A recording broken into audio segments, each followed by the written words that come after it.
Thousands of people made their way to historic West Las Vegas for a different sort of event tonight. Thank you for joining us at 11. I'm Brian Loftus. And I'm Denise Valdez. It was called the We Deserve to Live rally, and it happened at Kianga, Isoke, Palacio Park, which used to be known as Doolittle Park.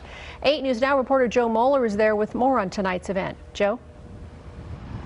Good evening to you two. Yeah, this event wrapped up around 9 o'clock just a few hours ago. This was different than the protests we've covered throughout the week. This was about a conversation, having a conversation and finding solutions to the problems. Now, the organizer did not call this a protest today. The goal was to stand up against police brutality and systemic racism in our country. Reverend Stretch Sanders, who created the event, even talked about possible legislation to help hold law enforcement accountable when it comes to the use of force. He said this wasn't the first step in finding solutions, and it won't be the last. Today's time and place is about us coming together, hearing some messages that's gonna wake us up. That's right. Cause I don't know about y'all, but I'm tired of being scared and being asleep and not really understanding what it's going to take for us to come together as a people and as people to change our communities and our conditions.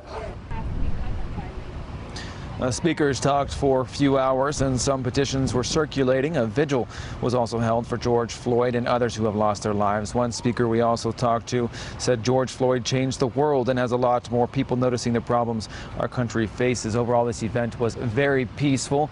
The organizer says this whole event will hopefully unify the community. Reporting live in historic West